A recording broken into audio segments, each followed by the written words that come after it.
ಸರ್ವೋತ್ತಮ ವಾಯುಜೀವೋತ್ತಮ ಹರಿ ಸರ್ವೋತ್ತಮ ವಾಯುಜೀವೋತ್ತಮ षण्णो भवत्यर्यमा षण्ण इन्द्रो बृहस्पतिः षण्णो विष्णुजग्मः नमो ब्रह्मणे नमस्ते वायु त्वमेव प्रत्यक्ष ब्रह्मासि त्वामेव वदिष्यामि सत्यम्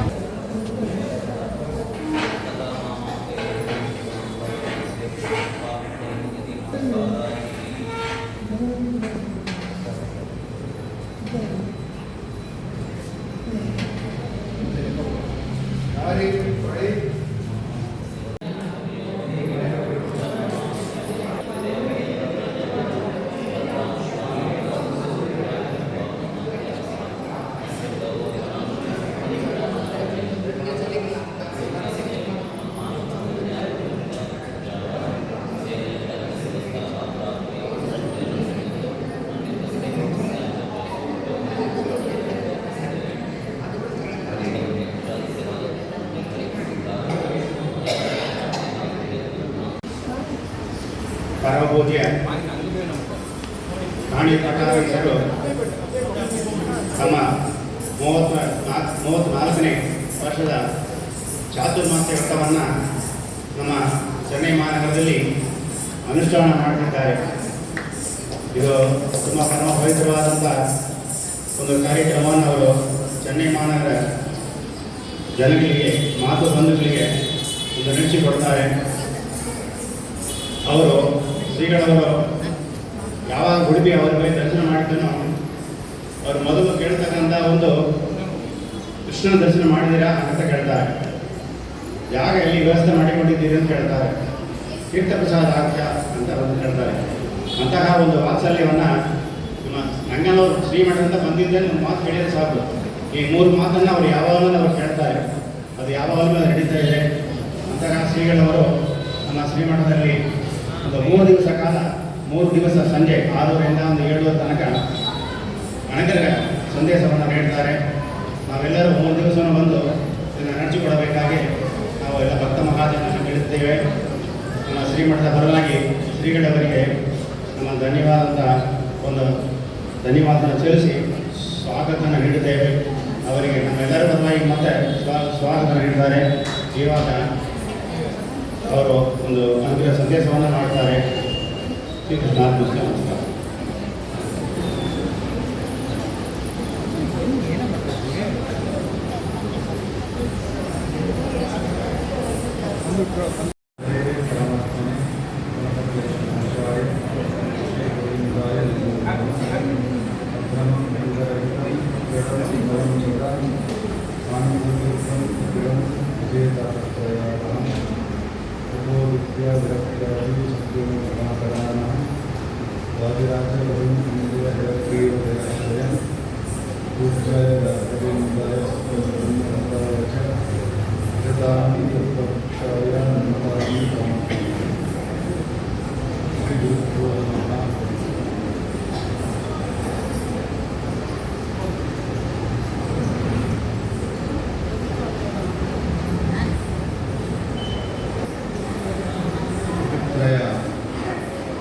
ಸಂವಿಧಾನದಲ್ಲಿ ಶ್ರೀಮದ್ ರಾಘವೇಂದ್ರ 2003 ಶ್ರೀಮದ್ ಮಹಾಭಾರತ ತಾತ್ಪರ್ಯ ನಿರ್ಣಯಕ್ಕೆ ಭಾವಸಂಗ್ರಹ ಎಂಬತಕ್ಕಂತಹ ಒಂದು ಕೃತಿಯನ್ನು ರಚನೆ ಮಾಡುತ್ತಾರೆ. 32 ಅಧ್ಯಾಯಗಳಿಂದ ಇರತಕ್ಕಂತಹ ಶ್ರೀಮದ್ ಮಹಾಭಾರತ ತಾತ್ಪರ್ಯ ನಿರ್ಣಯದ ಒಂದೊಂದು ಅಧ್ಯಾಯಗಳ ಸಾರವನ್ನು ಸಂಗ್ರಹ ಮಾಡಿ ಒಂದೊಂದು ಶ್ಲೋಕಗಳ ಮೂಲಕ ತಿಳಿಸಿಕೊಡ್ತಕ್ಕಂತಹ ಒಂದು ಅದ್ಭುತವಾದ ಕರುಣೆಯನ್ನು ರಾಘವೇಂದ್ರ ಸ್ವಾಮಿಗಳವರು ತೋರಿಕೊಟ್ಟಿದ್ದಾರೆ. ಮಹಾಭಾರತ ತಾತ್ಪರ್ಯ ನಿರ್ಣಯ 32 ಅಧ್ಯಾಯದ ನಿರ್ಣಯದ ಪಾರಾಯಣ ಮಾಡಲಿಕ್ಕೆ ಕೊನೆ ಪಕ್ಷ ಆಗದೇ ಇದ್ದ ಪ್ರಸಂಗದಲ್ಲಿ 32 ಶ್ಲೋಕಾತ್ಮಕವಾಗಿರ್ತಕ್ಕಂತಹ ತಾತ್ಪರ್ಯ ನಿರ್ಣಯ ಭಾವಸಂಗ್ರಹದ ಪಾರಾಯಣ ಮಾಡಿದರೂ ನಮಗೆ ಪುಣ್ಯ ಬರಬೇಕೆಂಬುದು ದೃಷ್ಟಿಗೆ ಇಟ್ಟುಕೊಂಡು ಗುರು ಸಾರ್ವಭೌಮರು ತಾವು ಅತ್ಯಂತ ಕರುಣೆಯನ್ನು ತೋರಿ ಆ 32 ಅಧ್ಯಾಯಗಳಲ್ಲೂ ಬರತಕ್ಕಂತಹ ಆ ಚರಿತ್ರೆಗಳ ಮೂಲವನ್ನು ಸಂಗ್ರಹ ಮಾಡಿ ಸಾರವನ್ನು ಸಂಗ್ರಹ ಮಾಡಿ ಸಜ್ಜನರಿಗೆ ತಾವು ಒದಗಿಸಿದ್ದಾರೆ. ಅಂತಹ ತಾತ್ಪರ್ಯ ನಿರ್ಣಯ ಭಾವ ಸಂಗ್ರಹದ ರಾಮಾಯಣದ ಚಿಂತನೆಯನ್ನು ಆಚಾರ್ಯರು ಶ್ರೀಮನ್ ತಾತ್ಪರ್ಯ ನಿರ್ಣಯದಲ್ಲಿ ಮೊದಲನೆಯ 9 ಸರ್ಗದ ತನಕ ಅಧ್ಯಾಯದ ತನಕ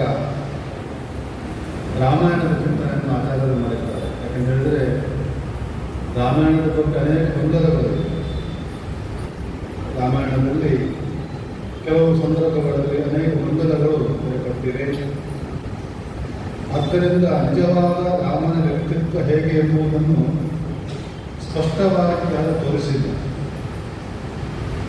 ವಾಲ್ಮೀಕಿ ರಾಮಾಯಣದಲ್ಲೂ ಹೇಳಿದ್ದಾರೆ, ಅದರ ಅರ್ಥವನ್ನು ಸರಿಯಾಗಿ ತಿಳಿದುಕೊಳ್ಳುವ ತಾಕತ್ತು ನಮ್ಮಲ್ಲೂ ಇಲ್ಲ. ಆ ನಿಟ್ಟಿನಲ್ಲಿ ಆಚಾರ್ಯರು ರಾಮಾಯಣದ ರಾಮದೇವರ ನಿಜವಾದ ವ್ಯಕ್ತಿತ್ವವನ್ನು ಜಗತ್ತಿಗೆ ತೋರಿಸುವುದಕ್ಕೋಸ್ಕರ ಮಹಾಭಾರತ ತಾತ್ಪರ್ಯ ನಿರ್ಣಯದಲ್ಲಿ ಮೊದಲಿಗೆ ರಾಮನ ಚರಿತ್ರೆಯನ್ನು ಹೇಳಿ ನಂತರದಲ್ಲಿ ಮಹಾಭಾರತದ ಆ ಒಂದು ತಾತ್ಪರ್ಯವನ್ನು ತಾವು ತಿಳಿಸಿಕೊಡ್ತಾ ಇದ್ದಾರೆ. ರಾಮಾಯಣದಲ್ಲಿ ರಾಮದೇವರ ಆ ಒಂದು ಅವತಾರದ ಚಿಂತನೆಯನ್ನು ನೀವೆಲ್ಲ ತಿಳಿಯುತ್ತೀರಿ. ದಶರಥ ರಾಜನಿಗೆ ಮಕ್ಕಳಾಗಿರಲಿಲ್ಲ. ಹಿಂದೆ ಋಷ್ಯಶೃಂಗರ ಮೂಲಕ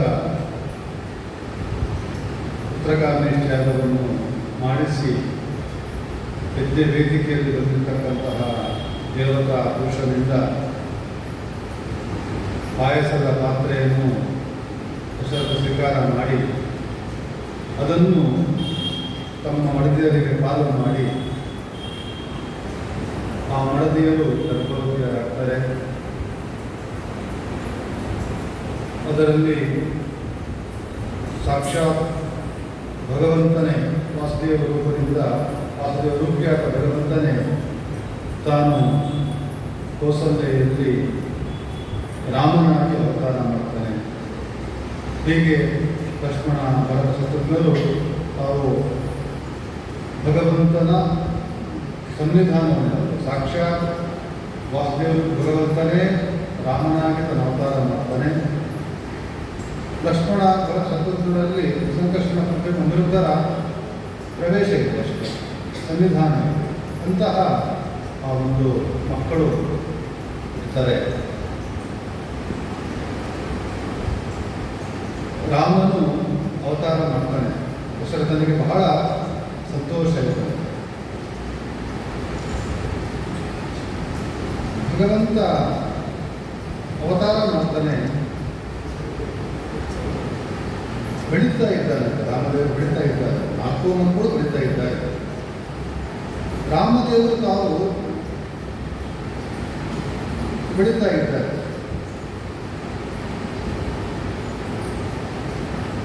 ರಾಮದೇವರಿಗೆ ಬೆಳವಣಿಗೆ ಉಂಟು ಅಂತ ಹೇಳಿದರೆ, ಪ್ರಾಕೃತವಾದ ಶರೀರವನ್ನು ಧರಿಸಿರುವವರಿಗೆ ಈ ದೇಹ ಅಸ್ಥಿ ಬದ್ಧತೆ ವಿಪಕ್ಷೀಯತೆ ಈ ತರಹವಾಗಿರ್ತಕ್ಕಂತಹ ದೇಹದ ವಿಕಾರಗಳು ಇರಲಿಕ್ಕೆ ಸಾಧ್ಯ. ಯಾರಿಗೆ ಪ್ರಾಕೃತ ಶರೀರ ಇಲ್ಲವೋ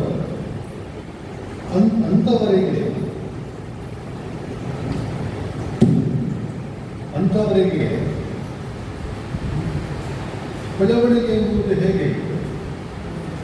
ನಮ್ಮಂಥವರಲ್ಲಾದರೆ ಬೆಳವಣಿಗೆ ಕಂಡಿದೆ.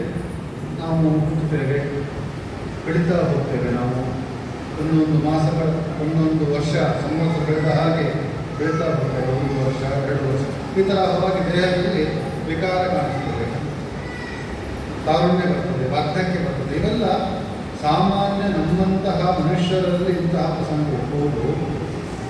ಆದರೆ ಸಾಕ್ಷಾತ್ ಭಗವಂತ, ವಾಸುದೇವ ರೂಪಿಯಾದ ಭಗವಂತನೇ ತಾನು ರಾಮನಾಗಿ ಅವತರಿಸಿದ್ದು, ಅವನಿಗೆ ಹೇಗೆ ಬೆಳವಣಿಗೆ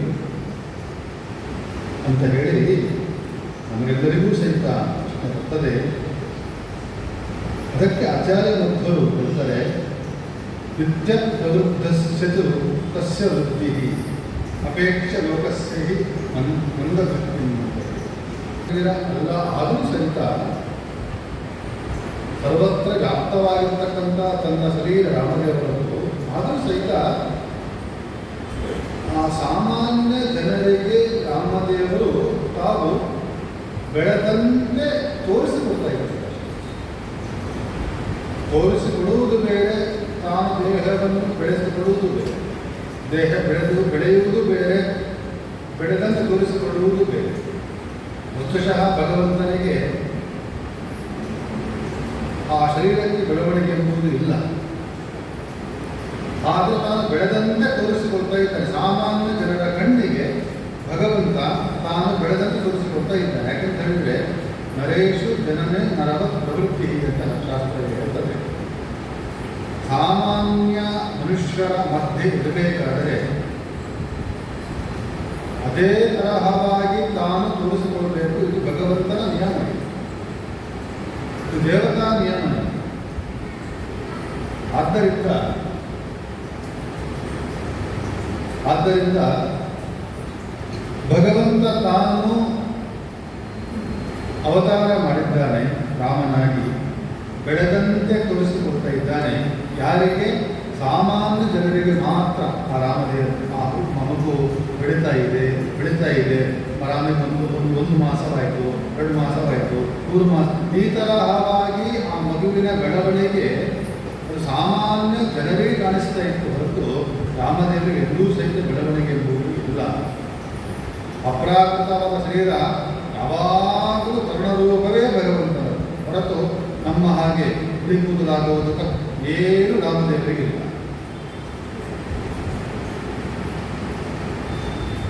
ನಮ್ಮಲ್ಲಿ ಬಿಳಿ ಕೂದಲಾಗ್ತದೆ, ಬಾಲ್ಯ ಇರ್ತದೆ, ಗಮನದಲ್ಲಿ ಪುಟ್ಟ ಕೂದಲು ಇರ್ತದೆ, ಆಮೇಲೆ ಬಿಳಿ ಕೂದಲು ಬರ್ತದೆ.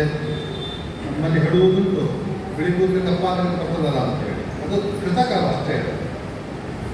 ಎಷ್ಟಾದರೂ ಸ್ವಾಭಾವಿಕವಾಗಿ ಆ ಕೂದಲು ಆ ವಯಸ್ಸಿಗೆ ಬಂದಾಗ ಬಿಳಿ ಆಗಿಯೇ ಆಗುತ್ತೆ, ಏನು ಮಾಡಲಿಕ್ಕೆ ಆಗುವುದಿಲ್ಲ, ಅದು ನಿಯಮ. ಆದರೆ ಭಗವಂತನಿಗೆ ಮಾತ್ರ ಆ ನಿಯಮ ಇಲ್ಲ. ಯಾವಾಗಲೂ ಭಗವಂತನದ್ದು ಅದು ಕಪ್ಪಾದ ಕೂದಲು, ಅದೇ ಶರೀರ, ಅಲ್ಲೇನೂ ವ್ಯತ್ಯಾಸ ಎಂಬುದು ದೇವರಲ್ಲಿ ಇಲ್ಲ.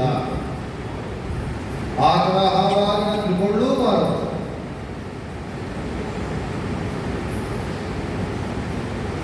ಯಾಕೆಂತ ಹೇಳಿದ್ರೆ ಭಗವಂತನದ್ದು ನಮ್ಮ ಹಾಗೆ ಶರೀರ, ನಮ್ಮ ಹಾಗೆ ಶರೀರ ಇದ್ದಿದ್ದರೆ ಭಗವಂತನಂತಹ ವಿಕಾರ ಎಂಬುದು ಕಾಣಿಸಿಕೊಳ್ಳಬಹುದಾಗಿತ್ತು.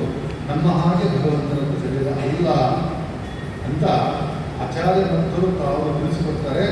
ನಿತ್ಯ ಪ್ರವೃತ್ತಿಸ್ತು ತಸ್ಯ ವೃತ್ತಿ ಅಪೇಕ್ಷ ಲೋಕಸ್ಯ ಹಿ ಮಂದವೃತ್ತಿ.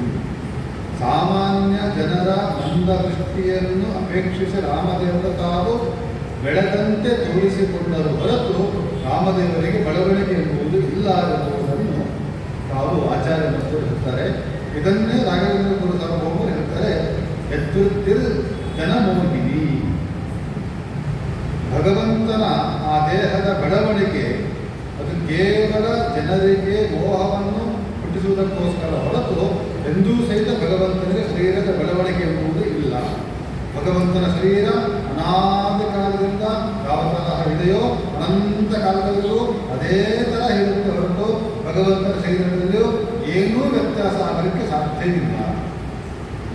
ಅದು ದೇಹದಲ್ಲಾಗಿರಬಹುದು, ದೇಹದ ಕೂದಲಾಗಿರಬಹುದು, ಯಾವುದೂ ಸಹಿತ ಇದೇ ಥರ ಇರ್ತದೆ ಹೊರತು ಅದರಲ್ಲಿ ವ್ಯತ್ಯಾಸ ಎಂಬುದು ಇಲ್ಲ. ಯಾಕೆ? ಅಪ್ರಾಕೃತವಾಗಿರ್ತಕ್ಕಂಥ ಶರೀರ ಭಗವಂತನ.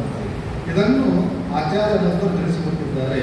ಅದನ್ನು ರಾಘವೇಂದ್ರ ಸ್ವಾಮಿಗಳು ಹೇಳ್ತಾರೆ, ಜನ ಮೋಹಿನಿ ಅಂತ ಹೇಳ್ತಾರೆ. ಭಗವಂತ ಈ ತರಹವಾಗಿ ತಾನು ಬೆಳೀತಾ ಇದ್ದಾನೆ.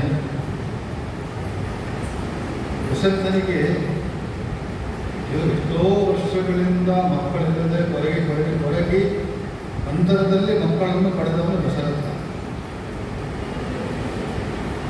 ಇನ್ನು ಮರುಭೂಮಿಯಲ್ಲಿ ನೀರು ಸಿಗದೆ ಬಹಳ ನೀರಿಗಾಗಿ ಪರಿತಪಿಸುವ ವ್ಯಕ್ತಿಗೆ ಒಂದು ಕಡೆಯಲ್ಲಿ ನೀರು ಸಿಕ್ಕಿತು ಅಂತ ಹೇಳಿದ್ರೆ ಎಷ್ಟು ಸಂತೋಷ ಆಗುವುದಿಲ್ಲ ಹೇಳಿ. ಒಬ್ಬ ನೀರು ಸಿಕ್ಕಿಬಿಡ್ತು ಅಂತ ಒಂದು ಲೋಟದಷ್ಟು ನೀರು ಸಿಕ್ಕಿದ್ರೂ ಬಹಳ ಸಂತೋಷ ಆಗಿರುತ್ತೆ. ಎಷ್ಟೋ ವರ್ಷಗಳ ಕಾಲ ಮಕ್ಕಳಾಗದೆ ನಂತರದಲ್ಲಿ ಒಂದು ಮಗು ಆಗಿಬಿಡ್ತು ಅಂತ ಹೇಳಿದ್ರೆ ಸಾಮಾನ್ಯ ಜನರಲ್ಲಿ ಎಷ್ಟು ಸಂತೋಷವಾಗಿರುತ್ತೆ. ಮಗು ಆಗಿಬಿಡ್ತು ಮನೆಗೆ ದಶರಥನಿಗೂ ಅದೇ ಅವಸ್ಥೆ. ಎಷ್ಟೋ ವರ್ಷಗಳಿಂದ ತಾನು ಎಲ್ಲ ವೈಭವ ಇತ್ತು. ದಶರಥನಿಗೆ ಎಲ್ಲ ವೈಭವ ಇತ್ತು. ಇಡೀ ಅಯೋಧ್ಯೆ ಅಧಿಪತಿಯಾಗಿದ್ದ ದಶರಥ, ಎಲ್ಲ ಒಡೆಯನಾಗಿದ್ದ ಅವನು. ಅವನಲ್ಲಿ ಒಂದು ದೊಡ್ಡ ದಶರಥಾಯ ಅಂತ ಹೇಳ್ತಾರೆ. ದಶರಥ ಹೆಸರುಮಾನ ದಶರಥ ಅಲ್ಲ, ಅವನು ಬಯಸಿದಲ್ಲಿ ರಥವನ್ನು ತೆಗೆದುಕೊಂಡು ಹೋಗುವ ಸಾಮರ್ಥ್ಯ ದಶರಥನಿಗೆ. ಬಯಸಿದಲ್ಲಿ ಹೋಗ್ಬೋದಾಗಿತ್ತು, ಮೇಲೆ ಕೆಳಗೆ ಎಲ್ಲ ದಿಕ್ಕುಗಳಲ್ಲಿ ಬಯಸಿದಲ್ಲಿ ತನ್ನ ರಥವನ್ನು ಶರವೇಗದಲ್ಲಿ ತೆಗೆದುಕೊಂಡು ಹೋಗುವ ಸಾಮರ್ಥ್ಯ ದಶರಥನಿಗೆ ಇತ್ತು. ಅಂತಹ ವೈಭವ ದಶರಥನಲ್ಲಿತ್ತು. ಸಂಪತ್ತು ಬೇಕಾದಷ್ಟು ಇತ್ತು, ಎಲ್ಲವಿದ್ದವು, ಮಡದಿಯರಿದ್ದರು. ಆದರೆ ಯಾವಾಗಲೂ ಅವನಿಗೆ ಕೊರಗೆ ಅಂತ ಹೇಳಿದ್ರೆ ಮಕ್ಕಳಾಗಲಿದೆ ಅಂತ ಕೊರಗು ದಶರಥನಿಗೆ ಇರ್ತಾನೆ. ಅಂದರೆ ಎಷ್ಟು ಸಂಪತ್ತು ಇದ್ರೂ ಸಹಿತ ಯಾವುದಾದ್ರೂ ಒಂದು ರೀತಿಯ ಕೊರಗೆ ಅನ್ನೋದು ಇದ್ದೇ ಇರುತ್ತೆ ಎಂಬುದು. ಒಳ್ಳೆ ಸಂಪತ್ತಿದ್ದು ದಶರಥನಲ್ಲಿ, ಮಕ್ಕಳಾಗಲಿಲ್ಲ ಎಂಬತಕ್ಕಂಥ ಒಂದು ಕೊರಗೆ ಇತ್ತು. ಆ ಕೊರಗನ್ನು ದಶರಥ ತಾನು ನೀಗಿಸಿಕೊಂಡು ಹೇಗೆ ಅಂತ ಹೇಳಿದ್ರೆ ಋಷಿಗಳನ್ನು, ಋಷ್ಯಶೃಂಗರನ್ನು ಕರೆಸಿ ಯಜ್ಞವನ್ನು ಮಾಡಿಸಿ ಮಕ್ಕಳನ್ನು ತಾನು ಪಡೆದುಕೊಂಡ. ಅಂದರೆ ಒಂದು ಯಜ್ಞವನ್ನು ಸಾತ್ವಿಕವಾದ ಒಬ್ಬ ವ್ಯಕ್ತಿಯಿಂದ ಮಾಡಿಸಿದರೆ ಅದರ ಫಲ ಏನು ಅಂತ ಹೇಳಿದ್ರೆ, ದಶರಥನಿಗೆ ಮಕ್ಕಳು ಆಗಬೇಕು, ಒಬ್ಬ ಮಗ ಹುಟ್ಟಿದ್ರೆ ಸಾಕು ಅಂತ ತಲೆಯಲ್ಲಿತ್ತು ದಶರಥನಿಗೆ. ಆದರೆ ಯೋಗ್ಯನಾದಂತಹ ವ್ಯಕ್ತಿಯಿಂದ ಹೋಮವನ್ನು ಮಾಡಿಸಿದ್ದರ ಫಲ 4 ಜನ ಮಕ್ಕಳನ್ನು ಪಡೆದುಕೊಂಡು ದಶರಥ. ಅದೆಂತಹ ಮಕ್ಕಳು, ಸಾಕ್ಷಾತ್ ಭಗವಂತನೇ ಮಗನಾಗಿ ತಾನು ಹುಟ್ಟಿದ್ದಾನೆ ದಶರಥನಿಗೆ. ಒಂದು ಯಜ್ಞವನ್ನು ಮಾಡಿಸಬೇಕಾದರೂ ಸಾತ್ವಿಕವಾದ ವ್ಯಕ್ತಿಯಿಂದ ಯಜ್ಞವನ್ನು ಮಾಡಿಸಬೇಕು. ಆ ಯಜ್ಞ ಮಾಡುವ ವ್ಯಕ್ತಿಯಲ್ಲಿ ಅಂತಹ ಒಂದು ಶಕ್ತಿ ಇರಬೇಕು. ಋಷ್ಯಶೃಂಗರು ಮಹಾ ತಪಸ್ಸುಗಳು, ಅವ್ರ ಬಗ್ಗೆ ರಾಮಾಯಣದಲ್ಲಿ ಬರುತ್ತೆ. ಮಹಾ ತಪಸ್ಸುಗಳು ಅಂಗ ದೇಶಕ್ಕೆ ಅವರನ್ನು ಕಲಿಸಬೇಕಾದ್ರೆ ಬಹಳ ಶ್ರಮಪಟ್ಟರು ಅಂತ ರಾಮಾಯಣದಲ್ಲಿ ಬರುತ್ತೆ. ಬಹಳ ಶ್ರಮಪಟ್ಟು ಕಾಡಿನಿಂದ ಅವರನ್ನು ಅಂಗರಾಜಕ್ಕೆ ಕರೆದುಕೊಂಡು ಬಂದರೆ ಅವರು ಪಾದ ಇಟ್ಟ ಮರುಕ್ಷಣದಲ್ಲಿ ಆ ಒಂದು ದೇಶದಲ್ಲಿ ಒಳ್ಳೆ ಮಳೆ ಬಂದಿತ್ತು. ಒಳ್ಳೆ ಮಳೆ ಬಂದಿಲ್ಲ, ಅಷ್ಟೊಂದು ಮಳೆ ಬರಲಿಲ್ಲ, ಅವರು ಪಾದ ಇಟ್ಟ ಕೂಡಲೇ ಮಳೆ ಬಂದಿತ್ತು. ಅಂತಹ ಮಳೆಯನ್ನು ತರಿಸಿರ್ತಕ್ಕಂತಹ ಮಹಾ ತಪಸ್ವಿಗಳು ಋಷ್ಯಶೃಂಗರು ಅವರನ್ನು ಕರೆಸಿ ದಶರಥ ತಾನು ಯಜ್ಞವನ್ನು ಮಾಡಿಸಿದರು. ಅಂದರೆ ಯೋಗ್ಯರಾಗಿರ್ತಕ್ಕಂತಹ ಪುರೋಹಿತರ ಮೂಲಕ ತಾವು ಯಜ್ಞವನ್ನು ಮಾಡಿಸಿದ್ದರ ಫಲ ಸಾಕ್ಷಾತ್ ಭಗವಂತನೇ ಅವನ ಮಗನಾಗಿ ತಾನು ಅವತಾರ ಮಾಡುತ್ತಾರೆ. ಅವನ ಯೋಗ್ಯತೆಯೂ ಹಾಗೆ ದಶರಥನಲ್ಲಿ ಯೋಗ್ಯತೆಯೂ ಹಾಗೆ ಇತ್ತು. ಯಜ್ಞವನ್ನು ಮಾಡತಕ್ಕಂತಹ ಆ ಯಾಜ್ಞಿಕರು ಹಾಗೆ ಇದ್ದರು, ತಪಸ್ಸುಗಳಾಗಿದ್ದರು. ಅದರ ಫಲವಾಗಿ ಇಂತಹ ಮಕ್ಕಳನ್ನು ತಾನು ದಶರಥ ಪಡೆದುಕೊಂಡಿದ್ದಾನೆ. ಬಹಳ ಸಂತೋಷ ಇರ್ತದೆ ದಶರಥನಿಗೆ ತನ್ನ ಮಕ್ಕಳನ್ನು ಕಂಡು. ಯಾಕಂದರೆ ಬಹಳ ವರ್ಷಗಳಿಂದ ಮಕ್ಕಳನ್ನು ಕಾಣದೇ ಇರತಕ್ಕಂತಹ, ಮಕ್ಕಳನ್ನು ಪಡೆಯದೇ ಇರತಕ್ಕಂಥ ದಶರಥನಿಗೆ ತಾನು ಪಡೆದಿರ್ತಕ್ಕಂತಹ ಮಕ್ಕಳನ್ನು ಕಂಡು, ಆ ಮಕ್ಕಳ ಕಾಂತಿ ವರ್ಚಸ್ಸೆಲ್ಲ ಕಂಡು ಬಹಳ ಸಂತೋಷ ಆಯಿತಂತೆ. ಅಂದರೆ ಅದರಲ್ಲಿ ಇರ್ತಾರೆ ಆಚಾರ್ಯರು, ವಿಶೇಷತೋ ರಾಮ ಮುಖೇಂದು ಬಿಂಬಂ ನಿರೀಕ್ಷ ರಾಜ ಕೃತ್ಯ ಆಸಿ. ಆ 4 ಮಕ್ಕಳಲ್ಲಿ ದಶರಥನಿಗೆ ಬಹಳ ಖುಷಿಯಾದದ್ದು ರಾಮನ ಮುಖವನ್ನು ಕಂಡು ಬಹಳ ಖುಷಿಯಾಗುತ್ತೆ. ರಾಮನ ಮುಖ ಕಮಲವನ್ನು ಮುಖ ಚಂದ್ರವನ್ನು ಕಂಡು ದಶರಥ ಬಹಳ ಸಂತೋಷಪಟ್ಟಾನೆ. ಏಕೆಂದರೆ ಕೃತಕೃತ್ಯ ಆಸೆ, ನನಗೆ ಪುರುಷಾರ್ಥ ಸಿಕ್ಕಿ ಬಿಡ್ತು ಅಂತ ಸಂತೋಷ ಆಗಿತ್ತು. ನನಗೆ ಪುರುಷಾರ್ಥ ಸಿಕ್ಕಿ ಬಿಡ್ತು, ಕೃತಕೃತ್ಯನಾಗಿದ್ದೇನೆ, ಇನ್ನೇನು ಬೇಡ ನನಗೆ. ಅಂತಹ ಒಂದು ಭಾವನೆ ಒಳಗೆ ಒಡೆಯಿತು ದಶರಥನಲ್ಲಿ. ಅಂತಹ ಸಂತೋಷವನ್ನು ಕೊಟ್ಟ ರಾಮನನ್ನು ಕಂಡು ಸಾಕ್ಷಾತ್ ಭಗವಂತ. ಯಾವ ಸಂತೋಷ! ಸಾಮಾನ್ಯ ಮಕ್ಕಳು ಹುಟ್ಟಿದ್ರೆ ನಮಗೆ ಸಂತೋಷವಾಗಿ ಬಿಡುತ್ತೆ ತಂದೆ. ಭಗವಂತ ಅನಂತ ಚಂದ್ರನ ಕಾಂತಿಯುಳ್ಳಂತಹ ಆ ಭಗವಂತನನ್ನು ಕಂಡ್ರೆ ಸಂತೋಷ ಆಗಿರ್ತದೆ ದಶರಥನಿಗೆ. ಕೃತಕೃತ್ಯ ಆಸೆ, ಪುರುಷಾರ್ಥವೇ ಪ್ರಾಪ್ತಿಯಾಗಿ ಬಿಡ್ತು ಅಂತ ಹೇಳಿ ದಶರಥ ತಾನು ಸಂತೋಷ ಪಟ್ಟಿದ್ದಾನೆ. ದಶರಥನಿಗೆ ಮಾತ್ರ, ಅಪ್ಪ ಅಮ್ಮಂದ್ರಿಗೆ ಯಾವಾಗ ಸಂತೋಷ ಆಗ್ತದೆ. ತಮ್ಮ ಮಕ್ಕಳು ಹೇಗಿದ್ದರೂ ಸಹಿತ ಅಪ್ಪ ಅಮ್ಮಂದ್ರೆ ತಮ್ಮ ಮಕ್ಕಳೇ ಏನು ತಮ್ಮ ಮಕ್ಕಳ ಬಗ್ಗೆ ಕೆಟ್ಟ ಚಿಂತನೆ ಮಾಡುವುದಿಲ್ಲ. ಅದು ಹೇಗೆ ಬೇಕಾದರೂ ಇರಲಿ, ನನ್ನ ಮಗ ಸಂತೋಷ ಪಡ್ತಾರೆ. ಆದರೆ ಉಳಿದವರಲ್ಲೇ ಇರ್ತಾರೆ, ಪಟ್ಟಣದ ಜನರು ಅಥವಾ ಬಂಧು ಬಾಂಧವರು ಸಾಮಾನ್ಯವಾಗಿ ಹೇಳ್ತಾರೆ, ನಮ್ಮ ಮಗ ಹುಟ್ಟಿಬಿಟ್ಟಿದೆ, ಲಿಕ್ಕೇನು ಚೆನ್ನಾಗಿಲ್ಲ, ಯೋಚನೆ ಇಲ್ಲ, ಆ ಥರ ಮಗುವಿದೆ, ಈ ಥರ ಹೇಳ್ತಕ್ಕಂತಹ ಜನರು ಇರ್ತಾರೆ.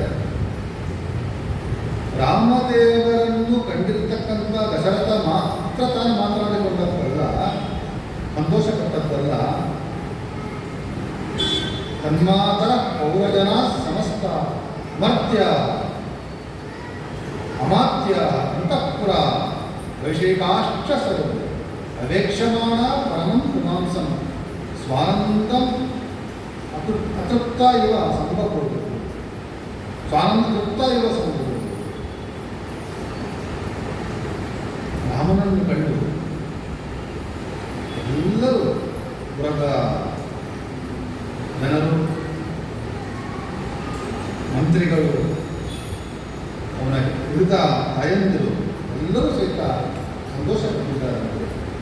ದೇಶವಾದ ಸಂತೋಷಪಟ್ಟಿದ್ದಾರೆ. ಮತ್ತೆ ಮತ್ತೆ ನೋಡ್ತಾ ಇದ್ದಾರೆ ರಾಮನ ಮುಖವನ್ನು. ಎಷ್ಟು ನೋಡಿದ್ರು ಸಮಾಧಾನ ಇಲ್ಲ. ರಾಮನ ಮುಖವನ್ನು ಎಷ್ಟು ಕಂಡು ಸರಬೇಕು, ಮತ್ತೆ ನೋಡಬೇಕು ಅಂತ ಅವರಲ್ಲಿ ಮತ್ತಷ್ಟು ಅಂದರೆ ಅತೃಪ್ತನಾಗಿರ್ತಕ್ಕಂತಹ ವ್ಯಕ್ತಿ ಯಾವ ತರಹವಾಗಿ ಮತ್ತೆ ಬೇಕು ಅಪೇಕ್ಷೆ ಪಡ್ತಾರೆ. ಅದೇ ತರಹವಾಗಿ ರಾಮನನ್ನು ಮತ್ತೆ ಕಾಣಬೇಕು ಅಂತಕ್ಕಂಥ ಭಾವನೆ ಅವರಲ್ಲಿ ಕಾಣ್ತಾ ಇದ್ದಂತೆ. ಎಲ್ಲ ಉಳಿದವರಲ್ಲೂ ಸರಿ. ಸಾಮಾನ್ಯವಾಗಿ ಸವತಿಯ ಮಕ್ಕಳನ್ನು ನಡೆದುಕೊಂಡ್ರೆ ಕೆಲವರಿಗೆ ಬೇಸರ ಆಗದಂಥದ್ದು. ಸವತಿಯ ಮಕ್ಕಳು, ಈ ಕೌಸಲ್ಯ ಮಗ ರಾಮನನ್ನು ಕಂಡು ಕೈಕೇಯಿಗೆ ಸಮುದ್ರ ಬೇಸರ ಆಗಬೇಕು. ಪ್ರಸಂಗದಲ್ಲಿ ದಶರಥ ಅಯೋಧ್ಯೆಯ ವಾಸಿಗಳು ರಾಮನನ್ನು ಕಂಡು ಸಂತೋಷ ಪಡ್ತಾ ಇದ್ದಾರೆ. ಎಲ್ಲ ವೈಭವ ನಡೀತಾ ಇದೆ. ಈ ಪ್ರಸಂಗದಲ್ಲಿ ವಿಶ್ವಾಮಿತ್ರರು ಬಂದಿದ್ದಾರೆ.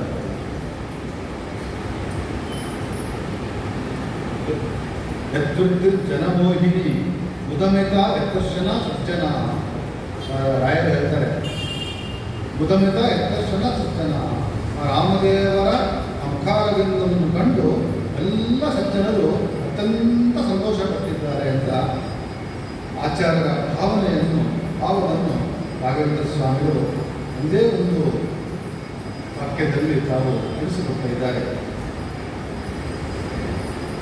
ಏನರ್ಷಿ ಪ್ರಿಯಕಾರಿಣ ವಿಷದರೇ ಹಂತ್ರಾತು ಅಕ್ಷುತ. ವಿಶ್ವಾಮಿತ್ರರ ಒಂದು ರಾಮನನ್ನು ಕರೆದುಕೊಂಡು ಹೋಗುವ ವಿಚಾರ ಯಾರು ಹೇಳ್ತಾರೆ, ಆಚಾರ್ಯ ಮಂತ್ರವನ್ನು ವಿವರಣೆ ಮಾಡ್ತಾರೆ. ವಿಶ್ವಾಮಿತ್ರರು ಬಂದ ದಶರಥನ ಬಳಿ. ವಿಶ್ವಾಮಿತ್ರರು ಗಾಧಿಯ ಅಡಿಯನಾಗಿರ್ತಕ್ಕಂಥ ರುಚಿಕರ